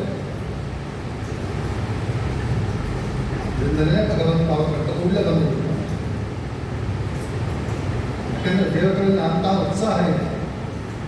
ದೇವರು ಯಾವ ಕರೀತಾನೆ ಅಂತ ಕಾಯ್ತಾ ಇರ್ತಾರೆ ದೇವರು. ಆದ್ದರಿಂದ ಉತ್ಸಾಹ ಇರ್ತದೆ. ಉತ್ಸಾಹ ಇದೆ ಭಗವಂತನಲ್ಲಿ. ನಮ್ಮಲ್ಲೇ ಹಾಗಲ್ಲ, ದೇವರು ಬಂದರೆ ಬರಲಿ ಅಂತಕ್ಕಂಥ ಭಾವನೆ ಬಂದುಬಿಟ್ರೆ ಆವಾಗ ದೇವರು ಬರಬೇಕಾದ್ರೂ ಸ್ವಲ್ಪ ಸ್ಲೋ ಮಾಡ್ತಾನೆ. ಭಗವಂತ ಸ್ಲೋ ಮಾಡಿಬಿಟ್ರೆ ದೇವತೆಗಳು ಅಷ್ಟೇ, ದೇವರು ಅವರ ಹತ್ರ ಹೋಗ್ತಾ ಇಲ್ವಾ, ನಾವು ಹೋಗುವುದಿಲ್ಲ ಅಂತ ದೇವತೆಗಳು ಸ್ಲೋ ಮಾಡ್ತಾರೆ. ಆದ್ದರಿಂದ ನಮ್ಮ ದೇವರು ಬರೋದಿಲ್ಲ, ದೇವರು ಬರೋದಿಲ್ಲ ಸರಿಯಾದ ಸಮಯ. ಹಾಗಾದರೆ ದೇವರು ನಮ್ಮ ಹತ್ರ ಕೂಡಲೇ ಬರಬೇಕಾದ್ರೆ ಇಷ್ಟೇ ಒಳ್ಳೆಯ ರೀತಿಯಿಂದ ನಾವು ದೇವರನ್ನು ಇಷ್ಟೇ ಪ್ರೀತಿಯಿಂದ ಪ್ರಾರ್ಥನೆ ಮಾಡಬೇಕು. ದಾಸರು ಹಾಡು ಹೇಳ್ತಾರೆ ನೋಡಿ, ಬಾರೋ ಬೇಗ ಬಾರೋ ಅಂತ ವಾದಿರಾಜರು ಹೇಳ್ತಾರೆ, ಸ್ತೋತ್ರ ಮಾಡ್ತಾರೆ, ಹಾಡಲ್ಲಿ ಹೇಳ್ತಾರೆ, ಬೇಗ ಬಾರೋ ಅಂತ ಹೇಳ್ತಾರೆ, ಬರುವುದರಲ್ಲಿ ತಡಬೇಡ ಅಂತ ಹೇಳ್ತಾರೆ. ಅಷ್ಟು ಪ್ರಾರ್ಥನೆ ಮಾಡಿದಾಗ ದೇವರು ಬೇಗನೆ ಬಂದುಬಿಡ್ತಾನೆ. ಅದು ಬಿಟ್ಟು ಅವತ್ತು ಬಂದುಬಿಟ್ಟು ಸಾಕು ಅಂತ ಹೇಳಿಬಿಟ್ರೆ ದೇವರು ಕಾಯ್ತಾ ಇರ್ತಾನೆ, ಯಾವತ್ತೂ ಹೋಗೋ ಪರವಾಗಿಲ್ಲ. ಅದರಿಂದ ದೇವರನ್ನು ಕರೀಬೇಕಾದ್ರೆ ಬೇಗ ಬಾ ಅಂತ ನಾವು ಕರೀಬೇಕು ಹೊರತು ಬರೋ ಹೊತ್ತಿನಲ್ಲೇ ಬಾ ಅಂತ ಕರೀಬೇಕಲ್ಲ. ಭಗವಂತ ರಾಮದೇವರು ಆ ಅಸ್ತ್ರಾತ್ಮನ ದೇವತೆಗಳನ್ನು ಕರೆದ್ರೆ ಆ ದೇವತೆಗಳು ಆ ಕ್ಷಣದಲ್ಲಿ ಹಾಜರಾಗ್ತಿದ್ರು. ರಾಮನನ್ನು ಆ ಬಂದಿದ್ದೇವೆ ರಾಮ ಏನು ಸೇವೆ ಮಾಡಬೇಕು ಅಂತ ಆ ಕ್ಷಣದಲ್ಲಿ ಅವರ ಮುಂದೆ ಹಾಜರಾಗ್ತಿದ್ರು. ಹೇಗೆ ನಮ್ಮ ಸಮಸ್ತ ದೇವತೆಗಳು ಅಸ್ತ್ರಾತ್ಮನ ದೇವತೆಗಳು ರಾಮನ ಮುಂದೆ ಬಂದು ತಾವು ನಮಸ್ಕಾರ ಮಾಡುತ್ತಾರೆ. ಭವಂದಿರೇ ನಮ್ಮ ಮುಖ ಸಮಸ್ತ ಸಮೇತ್ಯ. ಅದಕ್ಕೆ ಸಮೇತ್ಯ ಏತ್ಯ ಅಂತ ಹೇಳಲಿಲ್ಲ ಆಚಾರ್ಯ. ಸಮೇತ್ಯ ಸಮ್ಯಕ್ ಏತ್ಯ ಅಂದರೆ ಕೂಡಲೇ ಬಂದಿರುತ್ತಾರೆ. ರಾಮ ಬೈಟ್ ಕೊಡೋ ಪ್ರಸಂಗನೇ ಬರ್ತಿರ್ಲಿಲ್ಲ, ತಾಯಿಯ ಪ್ರಸಂಗನೇ ಬರ್ತಿರ್ಲಿಲ್ಲ. ಬ್ರಹ್ಮ ಅಂತಲ್ಲ, ಅಂತ ಹೇಳಿದ್ರೆ ಸಾಕು ಬ್ರಹ್ಮ ಬ್ರಹ್ಮದೇವರು ಬಂದು ಬಿಟ್ಟಿರ್ತಾರೆ. ಅಂತ ಹೇಳಿದ್ರೆ ಸಾಕು ಬಂದು ಬಿಟ್ಟಿದ್ದಾರೆ. ಅಷ್ಟು ಆ ಭಗವಂತನ ಕರೆಯನ್ನು ಕಾಯ್ತಾ ಇದ್ದರು ಅವರೆಲ್ಲರೂ ಸಹಿತ. ಅಂತಹ ಭಗವಂತ ಇವರೆಲ್ಲ ವಿಶೇಷವಾಗಿ ಅನುಗ್ರಹವನ್ನು ಮಾಡಿದ್ದಾನೆ. ಭಗವಂತ ತಾನು ಇವರೆಲ್ಲ ಅನುಗ್ರಹವನ್ನು ಮಾಡಿ ವಿಶ್ವಾಮಿತ್ರರಿಂದ ಉಪದೇಶ ಪಡೆದುಕೊಂಡನ್ನು ತಾವು ತೋರಿಕೊಂಡು ಮುಂದೆ ರಾಮದೇವರು ಮುಂದೆ ಹೋಗ್ತಾ ಸಿದ್ಧಾಶ್ರಮಕ್ಕೆ ಹೋಗ್ತಾ ದಾರಿಯಲ್ಲಿ ತಾಟಕ ಎನ್ನತಕ್ಕಂತಹ ಒಬ್ಬರು ರಾಕ್ಷಸಿ ಬ್ರಹ್ಮದೇವರ ಹೊರ ಇಟ್ಟುಕೊಂಡರು. ಏನು ವರ ಅಂತ ಹೇಳಿದ್ರೆ ಯಾರಿಂದಲೂ ಮರಣ ಬರದೇ ಇರಲಿ ಅನ್ನತಕ್ಕಂತಹ ಹೊರ ಇಟ್ಟರು ಬ್ರಹ್ಮದೇವರು. ಅಂತಹ ಆ ತಾಟಕ ಹೇಳಿದಾಗ ರಾಮಾಯಣದಲ್ಲಿ ಹೇಳ್ತಾರೆ 10,000 ಆನೆಗಳ ಬಲ ಅವಳಿಗಿಂತ ದೊಡ್ಡಗೆ ಇರ್ತಾರೆ. 10,000 ಆನೆಗಳಷ್ಟು ಬಲ ಒಬ್ಬಳು ತಾಟಕಗೆ ಇರ್ತ ಅಂತ ಹೇಳ್ತಾರೆ. ಒಂದು ಆನೆ ಬಂದ್ರೆ ನಾವು ಹೆಣ್ಣಿರ್ತೇವೆ, ಏನಾಗಿರ್ತೇವೆ. 10,000 ಆನೆಗಳ ಬಲ ಒಂದು ಕಡೆ ಸೇರಿದ್ರೆ ಹೇಗಿರಬೇಡ. ತಾಟಕಿಯಲ್ಲಿ ಅಂತಹ ಬಲ ಇತ್ತು. ಅಂತಹ ತಾಟಕಿ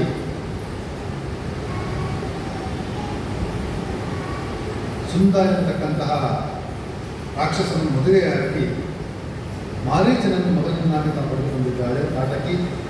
ಇಂತಹ ತಾಟಕಿ ಮತ್ತು ಮಾರೀಚ ವಿಪರೀತವಾಗಿ ಋಷಿಗಳಿಗೆ ತಾವು ಸಮಸ್ಯೆ ನೋಡ್ತಾ ಇದ್ದಾರೆ.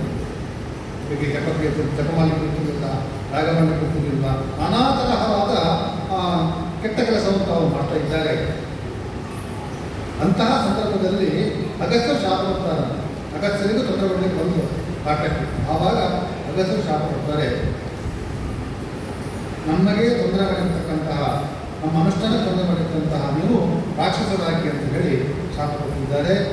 ಅಂತಹ ಕಾಟಕ್ಕೆ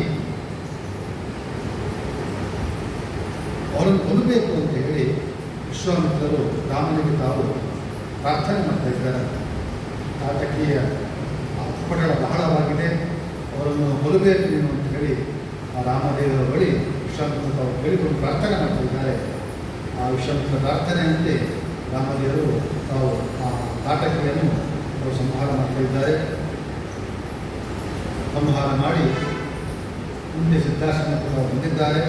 ಸಿದ್ಧಾಶ್ರಮದಲ್ಲಿ ಯಜ್ಞ ಮಾಡತಕ್ಕಂಥವರು ಮಾರೀಚ ಮತ್ತು ಸುಬಾಹುಗಳು ಇದ್ದಾರೆ. ಅವರನ್ನು ರಾಮದೇವರ ಮುಂದೆ ತಾವು ಮಾರೀಚನನ್ನು ಕೊಲ್ಲದೆ ತಾವು ಬಿಟ್ಟಿದ್ದಾರೆ. ಸುಬಾಹುವನ್ನು ಸಂಹಾರ ಮಾಡಿದ್ದಾರೆ. ಹೀಗೆ ರಾಮದೇವರಂತಹ ಕಾರ್ಯವನ್ನು ಮಾಡ್ತಾರೆ. ಈ ಎಲ್ಲ ವಿಚಾರವನ್ನು ತೆಗೆದುಕೊಂಡು ರಾಯರು ಹೇಳ್ತಾರೆ, ಏನಾಶು ಕ್ರಿಯಾಕಾರಿಣ ವಿಷತರೀ ಹಂತ್ರ ಋತು ರಕ್ಷಿತ ಅಂತ ಹೇಳಿ ರಾಯರು ಹೇಳ್ತಾ ಇದ್ದಾರೆ. ಋತು ರಕ್ಷಿತ ಯಜ್ಞದ ರಕ್ಷಣೆ ಆಯಿತು, ಅದು ಹೇಗೆ ಆಯಿತು, ಸಿದ್ಧಾಶ್ರಮದ ಯಜ್ಞದ ರಕ್ಷಣೆ ಹೇಗೆ ಆಯಿತು, ಎಲ್ಲ ವಿಚಾರವನ್ನು ಮತ್ತೆ ನಾಳೆ ತಿಳಿದುಕೊಳ್ಳೋಣ. ಇದು ದೊಡ್ಡದ ಗಡವಾಗಿದೆ. 6 ಬರಬೇಕಾಗಿತ್ತು, ಆದರೆ ಎಲ್ಲ ವಾಹನಗಳ ಸಂಘಟನೆ ಇರುವುದರಿಂದ ಬರಬೇಕಾದ ಗಡವಾಗಿದೆ. ಎಲ್ಲ ಭಕ್ತರು ಸೇರಿದ್ದೀರಿ. ಎಲ್ಲರಿಗೂ ಸಹಿತ ವಿಶೇಷವಾಗಿ ಭಗವಂತ ರಾಮದೇವರು ಅನುಗ್ರಹ ಮಾಡಲಿರುವ ಸಂದರ್ಭದಲ್ಲಿ ಪ್ರಾರ್ಥನೆ ಮಾಡಿ ನಮ್ಮ ದೇವರಿಗೆ ವಿಶೇಷವಾಗಿ ನಾವು ಒಂದು ಬಂಗಾರದ ಪದಾರ್ಥಗಳನ್ನು ಮಾಡಬೇಕು ಅನ್ನುವಂಥ ಒಂದು ಸಂಕಲ್ಪವನ್ನು ನಾವು ಮಾಡಿದ್ದೇವೆ. ಹೋದ ಬಾರಿ ನರಸಿಂಹದೇವರಿಗೆ ಬಂಗಾರದ ಮಂಟಪವನ್ನು ನಾವು ಅರ್ಪಣೆ ಮಾಡಿದ್ದೆವು. ಈ ಬಾರಿ ಇನ್ನಿತರ ಪರಿಕರಗಳನ್ನು ನರಸಿಂಹದೇವರ ಅರ್ಪಣೆ ಮಾಡಬೇಕೆಂಬ ಸಂಕಲ್ಪವನ್ನು ನಾವು ಮಾಡಿದ್ದೇವೆ. ವಿಶೇಷವಾಗಿ ಎಲ್ಲ ಭಕ್ತರ ಸಹಕಾರ ವಿಶೇಷವಾಗಿದ್ದಾಗ ನಮ್ಮ ಒಂದು ಭಗವಂತನ ಸೇವೆ ಮಾಡಬೇಕೆಂಬ ಸಂಕಲ್ಪ ಸಾಕಾರಗೊಳ್ಳಲಿಕ್ಕೆ ಸಾಧ್ಯ. ಈ ನಿಟ್ಟಿನಲ್ಲಿ ಎಲ್ಲ ಸಹಕಾರ ಸಿಗಬೇಕು ಅನ್ನೋ ಸಂದರ್ಭದಲ್ಲಿ ನಾವು ಹೇಳ್ತಾ ಎಲ್ಲರಿಗೂ ಭಗವಂತನಿಗೆ ಪ್ರಾರ್ಥನೆ ಮಾಡ್ತಾ ನಮಗೆ ಭಾಳ ಸಂತೋಷ ಅಂತ ಹೇಳಿದ್ರೆ ಇಷ್ಟು ಜನ ಸೇರಿದ್ದೇವೆ ಉಪನ್ಯಾಸಕ್ಕೆ ಜನ ಸೇರಿದಂದರೆ ಬಹಳ ಕಷ್ಟ ಆಗಿರುತ್ತೆ ಸಂದರ್ಭದಲ್ಲಿ. ಯಾಕಂತ ಹೇಳಿದ್ರೆ ಅನೇಕ ಕಾರಣ ಇದೆ. ನಾನು ಯಾರಿಗೂ ಬೈಲಿಕ್ಕೆ ಹೋಗೋದಿಲ್ಲ. ಯಾಕಂತ ಹೇಳಿದ್ರೆ ಇವತ್ತು ಒಂದು ಟ್ರಾಫಿಕ್ ಸಮಸ್ಯೆ, ಇನ್ನು ಬೇರೆ ಇನ್ನಿತರ ಸಮಸ್ಯೆಗಳು ಇವೆಲ್ಲ ಇರುವುದರಿಂದ ಅನೇಕ ಕಡೆಗಳಲ್ಲಿ ಜನರ ಬಹಳ ಕಡಿಮೆ ಆಗ್ತಾ ಇದೆ. ಮತ್ತೊಂದು ಆನ್ಲೈನಲ್ಲಿ ನೋಡ್ತಾ ಇರ್ತಾರೆ, ಎಷ್ಟೋ ಜನ ಮೊಬೈಲ್ ಮೂಲಕ ನೋಡ್ತಾ ಇರ್ತಾರೆ. ಅವರಿಗೂ ಸಹ ಸಮಸ್ಯೆಗಳಿರ್ತವೆ. ಬಂದು ಹೋಗೋದನ್ನು ಬಹಳ ದೂರ ಇರುತ್ತೆ, ಡಿಸ್ಟೆನ್ಸ್ ಬಹಳ ದೂರ ಇರುತ್ತೆ, ಬರ್ಲಿಕ್ಕೂ ಸಮಸ್ಯೆ ಆಗುತ್ತೆ. ಆದ್ದರಿಂದ ಆನ್ಲೈನ್ ನೋಡ್ತಾ ಇರ್ತಾರೆ. ಆದರೆ ನನ್ನ ಸಂದರ್ಭದಲ್ಲಿ ಇಷ್ಟು ಜನ ಉಪನ್ಯಾಸ ಕರೀತೀರಿ ಅಂತ ಹೇಳಿದ್ರೆ ಬಹಳ ದೊಡ್ಡ ಆಶ್ಚರ್ಯ ಅಂತ ನಾನು ಖಂಡಿತವಾಗಿ ಹೇಳ್ಬೋದು. ಬಹಳ ಉತ್ಸಾಹದಿಂದ ಬಂದಿದ್ದೇವೆ. ನಮಗೆಲ್ಲರಿಗೂ ಸಹಿತ ಅನುಗ್ರಹ ಮಾಡಲಿ ಅಂತ ಪ್ರಾರ್ಥನೆ ಮಾಡ್ತಾ ಮತ್ತು ವಿರಾಮವನ್ನು ಬೇರೆ ಪ್ರಾರ್ಥನೆ